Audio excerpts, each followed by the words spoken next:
хоризонт за вас.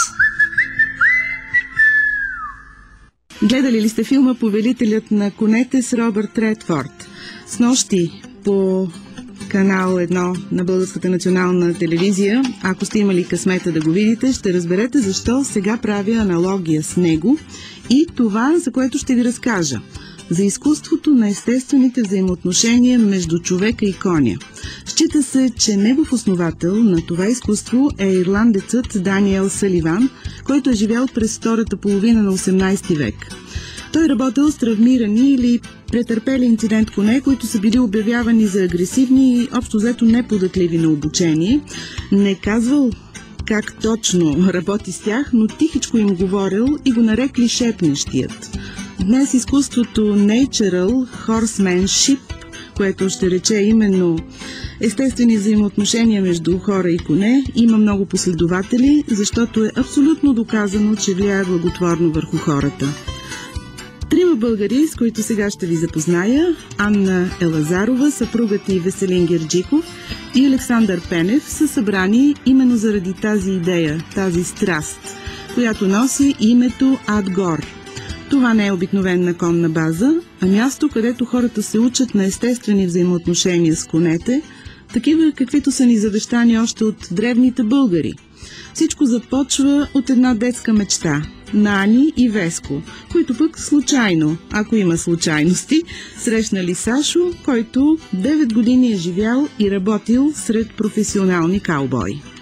Съвсем случайно отидахме да осъществиме нашата детска мечта с мъжа ми, да се качим на кон и да се научим да яздим. Двамата имате обща детска мечта. И така се оказа, да. Страхотен късмет. Мама не ми даваше да язди в началото, поради страховете на всяка майка, че трябва да е в безопасност детето и да нападнеш, да не се удариш, краката да не ми се изкривят. Това бяха такива доводи, които имаше срещу това да яздя. Случайността ви срещна с Сашо, който пък се върна с такива намерения.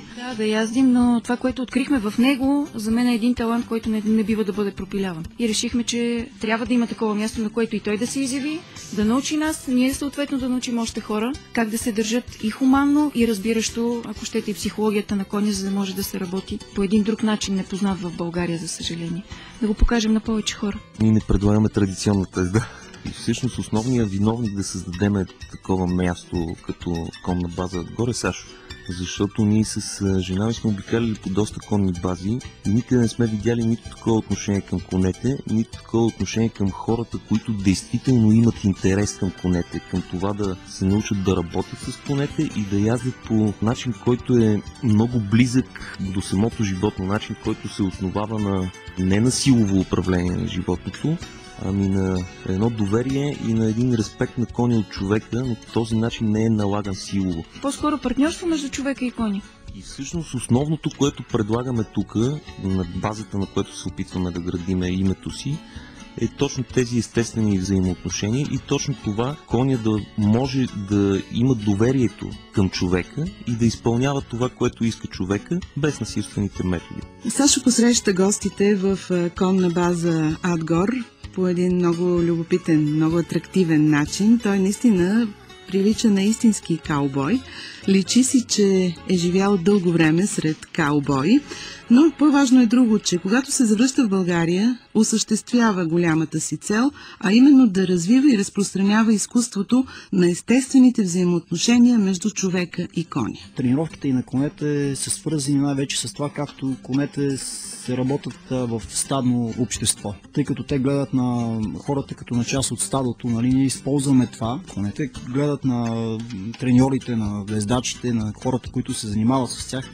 Те са си стадни животни, те гледат на нас по същия начин. Ти не мога да му промениш на коня мисленето. Така че, което ние може да направим е да използваме това, за да ги натренираме по-лесно и затова нещата стават бързо и стават. И как става? Тъй като са стадни животни, те имат нужда за тях да е ясно кой е лидера. Оттам нататъка вече той няма да се разсърди, както би се разсърдил един човек, ако му покажеш, че ти си лидера. При коня няма его. Това са думи на Сашо.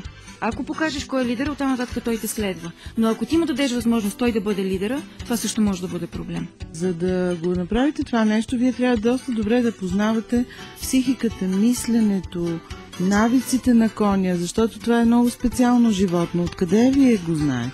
Просто с годините, които прекарах в Щатите, имах късмета да бъда покрай добри треньори. И страшно много коне са ми минали през това време, през ръцете, като аз, освен с всичко останало, се занимавах и с тренировки на конета. И просто човек с времето добива тази рутина, добива опита. А може ли да се каже колко типа характери конски има, да речем? Те са като хората, два еднакви коня няма. И затова казвам, че човек се учи цял живот, защото мен и до ден днешен някой път конете ме учат на неща, на които даже хората не могат да те научат. На какво са ви научили? Основно на търпение. Тук сте и малко безвремие. Самата местност е много красива. Самата местност е добре подбрана. На 4 планини, Лана, Рила, Верила и отзад е южния склон на Витоша. Научих интересен факт, който ще споделя и с вас.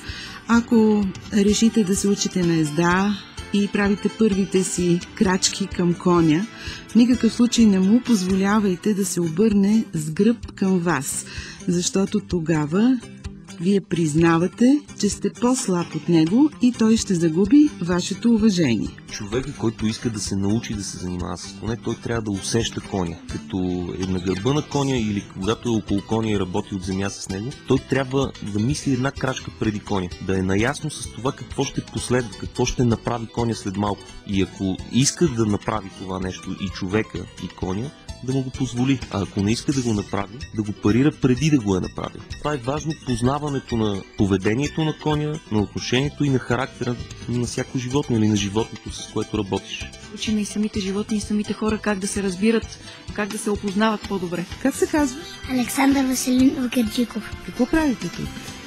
Яздиме и се успокояваме. Ти от какво се успокояваш? Нервен ли си?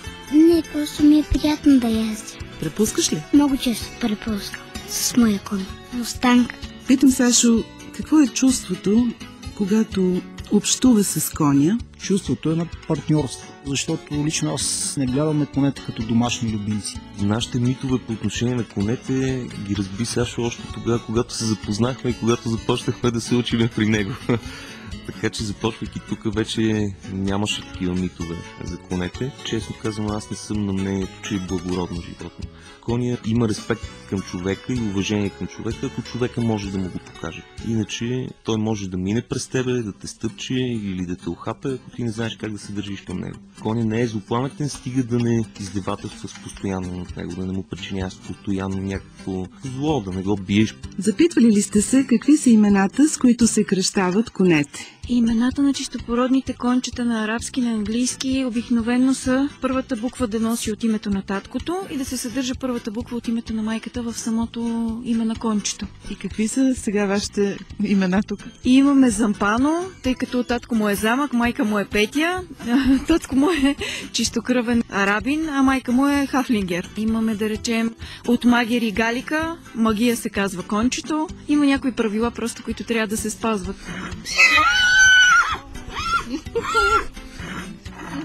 Нали няма опасност да ме ухапе коня? Как се казва той? Ая, чакай, моето момиче, че искам да направя едно интервю с създачката ти. Какво ти е усещането, когато си върху коня? Усещането е, че се сливаш с коня. Когато вече се научиш да яздиш добре, разбираш какво чувства той и става нещо като симбиоза между мен и коня.